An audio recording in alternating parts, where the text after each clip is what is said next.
Hi there, I'm Freddie Barella, the Technical Support Coordinator here at C&W DustTech, and I'm proud to bring you our new line of how-to videos. As the go-to guy for troubleshooting calls, I'm excited to be here to guide you through this process. But first, before we begin, make sure you're familiar with your company's safety lockout tagout procedures and you're qualified through your company to work on this equipment. Now let's begin.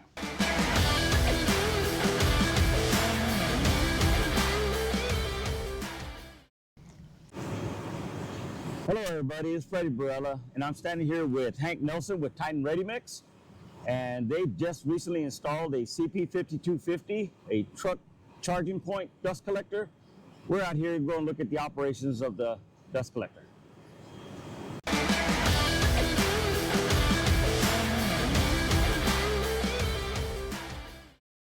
Your collector will come with the breather here. We tape it on so as it's traveling, no oil gets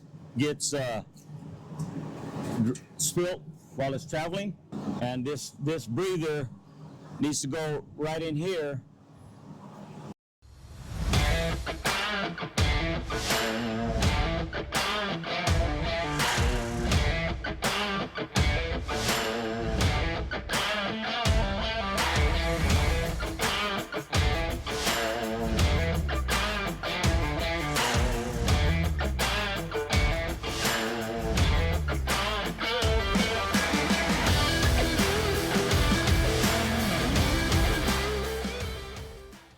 So it allows air to come in here and your blower not to get hot. All the blowers also have a couple little caps over their sight glasses. Make sure you always, when you check it, you put them back on. It'll protect your sight glass so that way you can see how much oil's in it and when you change the oil.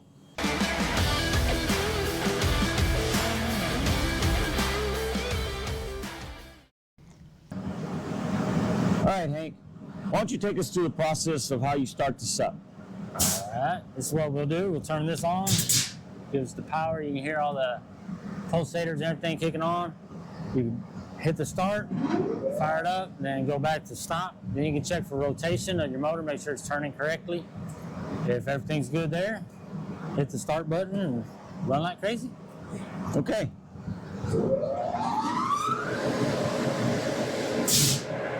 You hear it pulsating, that's to help clean out the filters. It's got timers in here that's going to adjust everything for us. Yeah. We can hear the fan running, and it doesn't sound that loud. It's running pretty smooth right now. It sounds like it's doing what it's supposed to do. Doing what we need it to do. Yes.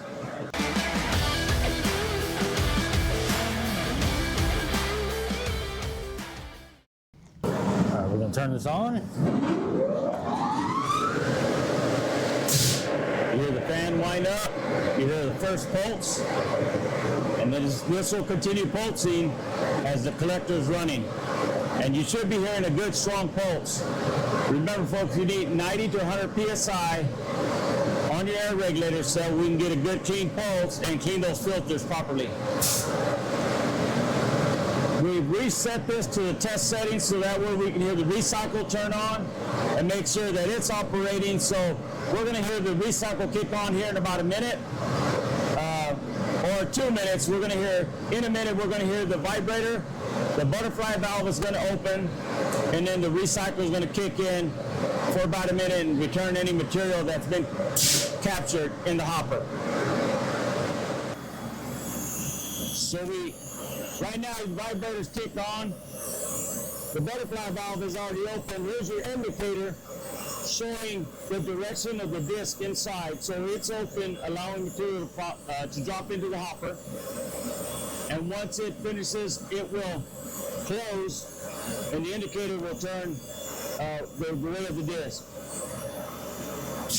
Right after that operation, the blower will turn on, run air, and get the material out of the hopper and out of the line.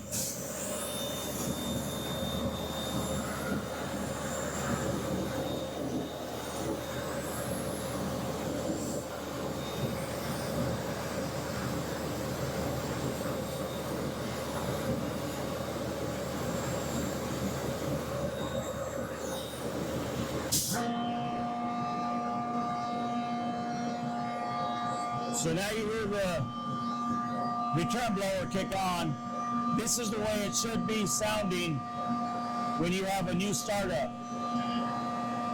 If you have a return blower that has a lower tone, you may need to stop it and check for any clogs or excessive material that may have dropped through.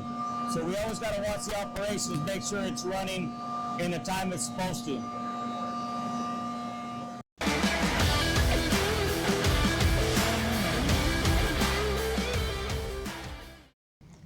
Hey guys, I just want to talk about the ductwork coming out of the collector. I spoke with Hank and it did take him a couple of hours, but he did say he took his time in getting the ductwork up and getting it right. So we do use the snap together easy up duct, and it's in the name, easy up. So you can basically connect the ducting in so many spaces, connect it down the ground, hoist it up, get it connected, and get it all connected over to your shroud. As we see in the dust collector, we come out with a 14-inch flange, snap together flange, and then we 45 up to the collector or to the shroud, and then over and neck down where we neck down to two 10-inch pickup points. This will carry the velocity of the 5,000 CFMs, carry it over, and then we speed it up at the pickup point so that way it adds and carries it up with good speed. Now, one thing you'll notice is that there are no flat runs. We really do not recommend flat runs, as the dust as it's going through will kind of fall down into your ducting and it could accumulate. So as you see here, this is a pretty nice layup. Goes up 45, back down into the shroud, and then to two pickup points.